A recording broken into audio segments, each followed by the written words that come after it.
Greetings and welcome, friends. We are going over the quest. We were talking about similarity transformations. That's when things aren't quite the same, enough to be congruent, but the figures remain some proportionality to one another after a, I don't know, dilation. Dilations are usually the things that result in a scaled up or down version of it.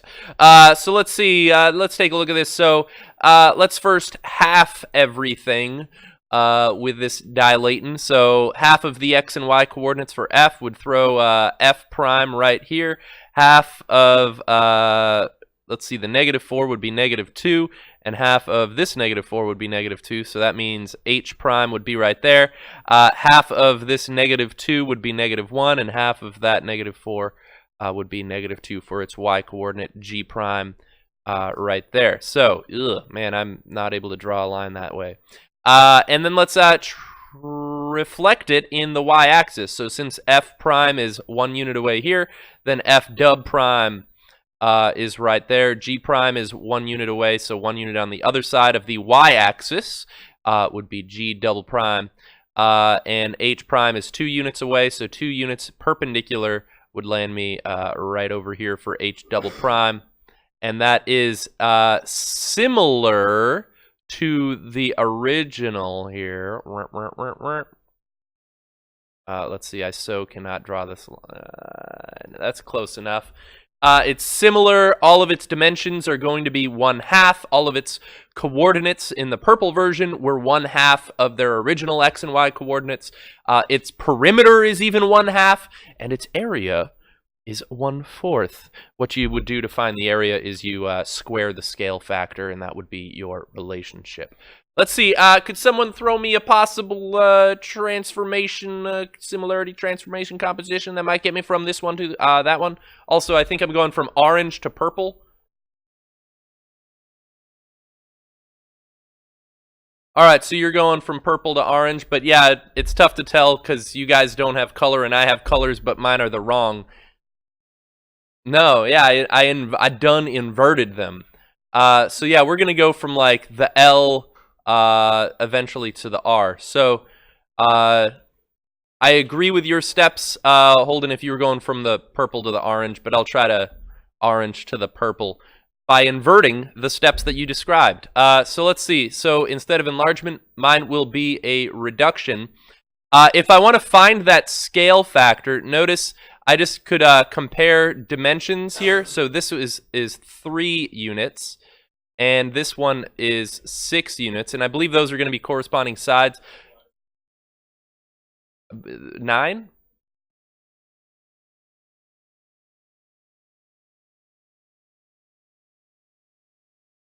Let's see, so I think I would do a dilation by a scale, I'm just going to say k equals instead of scale factor. K equals 1/2. Let's actually plot where that lands just to see. So this one, to the origin. Man, I almost just plotted it to this point. Is that even going to be friendly? Yeah, 8 becomes 4, and yeah, so L would have been here. Okay. I just kind of want to have a rough idea of where it's landing. 6 is going to become, oh yeah, that's 6, 6, so that's going to be over 3, up 3 for K prime. And the J dog is going to be right here, J prime. And M is going to be halved down to here to be M prime. And yeah, and then I think I agree that, yeah, these points when reflected over what now? Yeah, reflect over the y-axis will land us on that. And I believe that you could have done those in the reverse order and it wouldn't have mattered.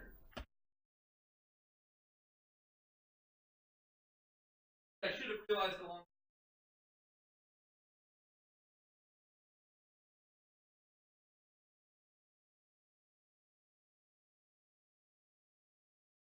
Oh, classic body frame.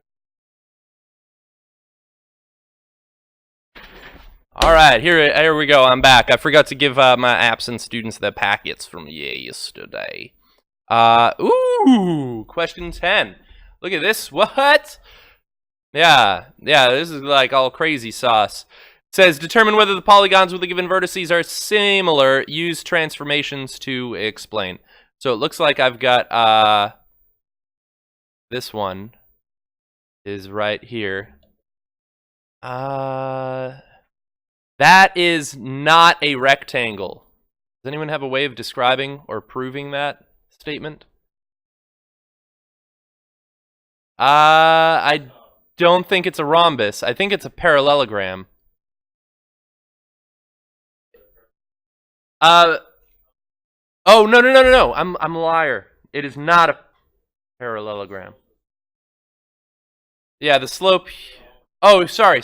Oh, yep. Come on in. Welcome.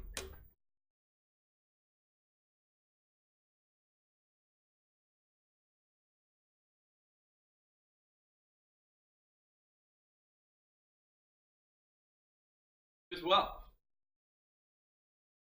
Oh, wow. Good stuff. All right. Well, I just completely was getting confused on this, guys. These slopes would have to be opposite reciprocals in order for this to be perpendicular. This was up 1 over 3. This is down 1 or down 2 over 1. So this is not a right angle, but Ryan is correct. The opposite sides have the same slopes. So those are parallel, up 1 over 3, up 1 over 3. Parallel. So it is a parallelogram, which is a type of quadrilateral, and we'll discover all sorts of wonderful properties about them later on in this course. But let's see, can I get from the blue to the orange here? Huh.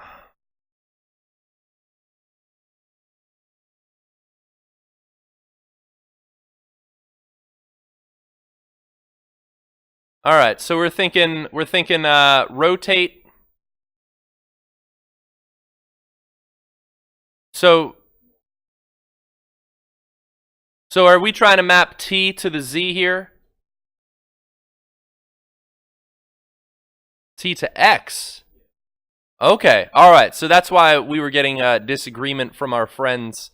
Some were saying 90-degree rotation. Some were saying 270.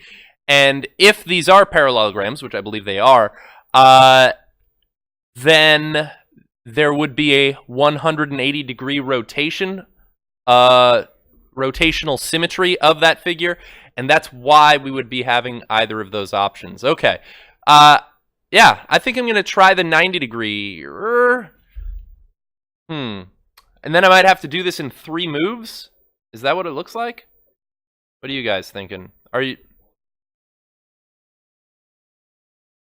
Let's see. No, I think if I did 270, I might be able to do it in 1 move. Or a negative 90. So 270-degree rotation would be this. 270 degrees. Or you could view that as a negative 90-degree rotation. Yeah, I think if I do the 270, I could get it done in 2 moves. Yeah, that's what I was also realizing, the Pac-Man-ness of that.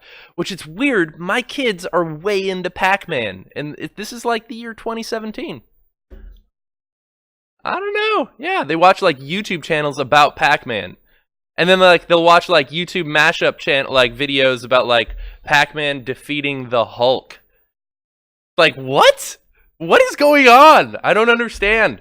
Well, anyways, rotate 270. Let's see if I could actually plot this. So T would be here. S would be here. All right, so for S prime, T prime. Q would be here for Q prime. And R would be over here. Yeah, for R prime. All right, so here's my middle step. I think I'm liking this. That looks terrible. There we go. And now how do we dilate this?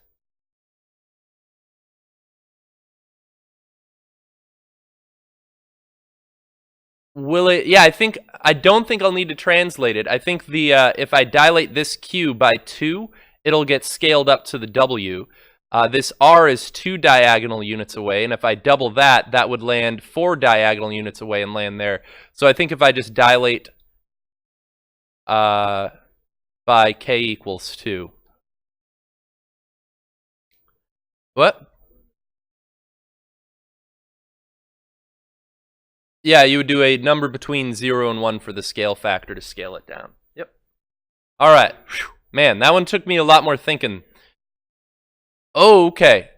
So let's see. So your book has like super crazy, long, detailed explanation. Like literally, it's like a full page of paragraphs about how to prove that these two things are similar.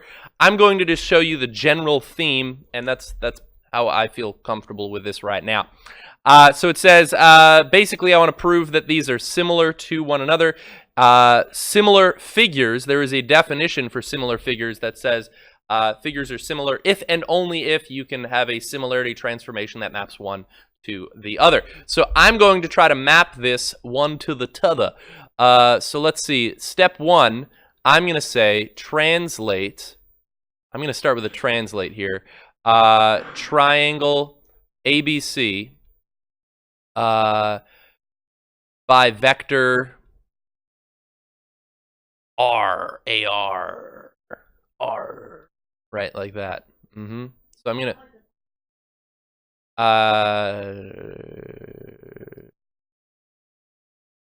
no.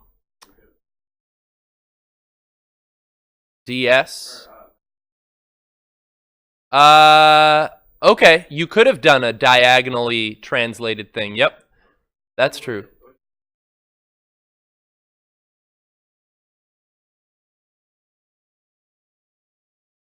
Yeah, vector, vector. Okay, yeah, I could see that. Yeah, yep. True story. Yeah, so there's multiple ways you could do this. Let's see. Step two. What do you guys think step two should be?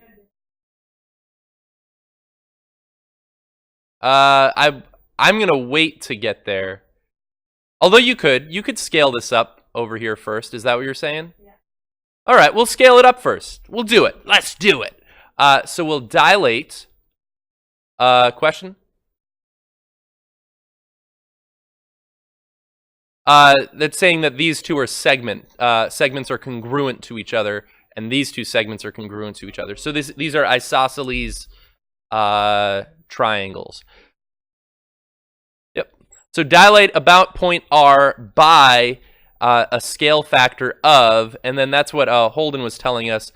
We want to scale this up. So this right now is this length is J in size. This full length is K in size. I want to multiply J by, man, that is so unfortunate. Why'd they use K? K is my scale factor letter.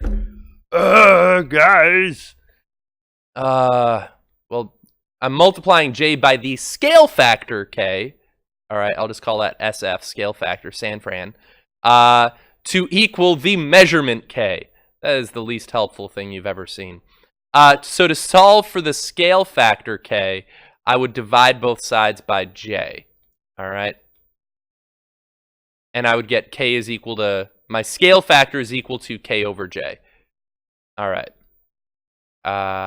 Man. So K over J. This one's scale factor. SF, scale factor. Bam. All right, so that would scale this up to be that purple size. What's a third way that I could then map this? So reflect, and now this purple one would technically be like A double prime, B double prime, C double prime, the triangle.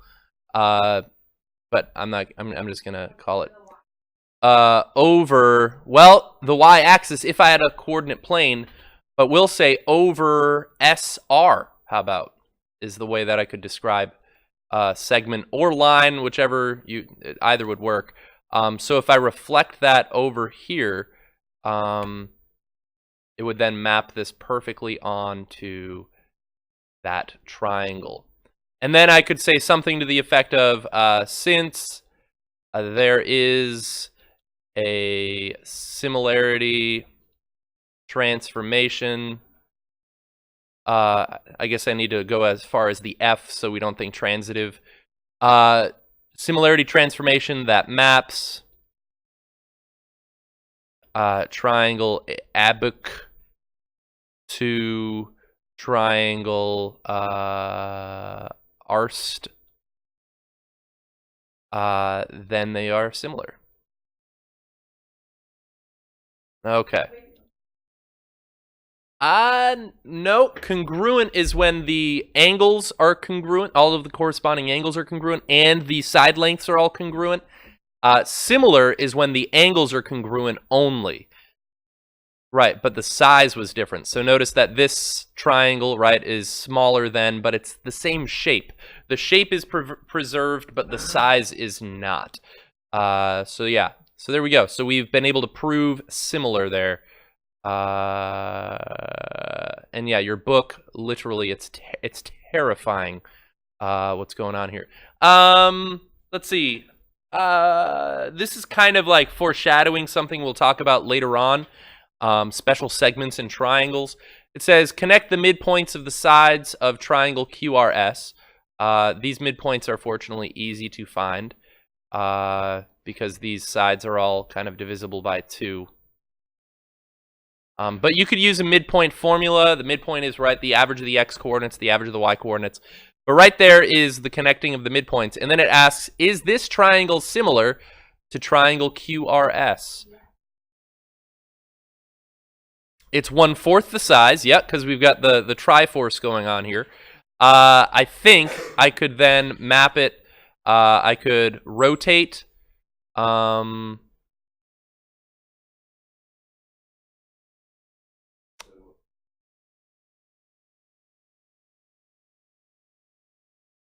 Yeah, that's what we're trying to show. So I could rotate it about, I don't know, I think rotate it about this point. Because then wouldn't it land exactly here? Yeah. Yeah, it's 2.5 comma 2. But that's fine. That is a point.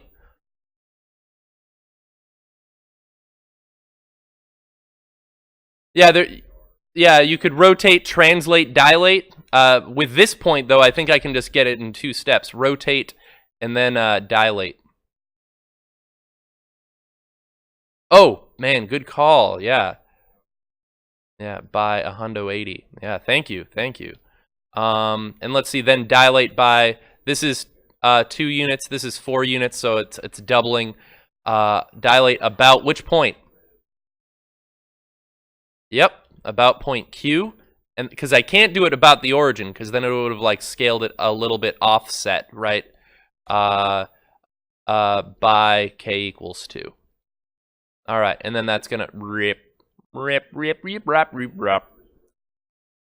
And so yeah, we just proved that this little triangle formed by the midpoints of the sides of the other triangle will be similar to the original triangle, and actually also all 4 of these triangles will be similar to the original.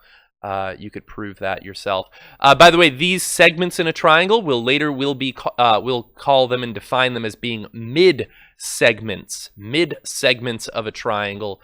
We'll be able to prove parallelity. We'll be able to prove that this segment is half the distance across of its right parallel side. We'll have all sorts of wonderful things to say.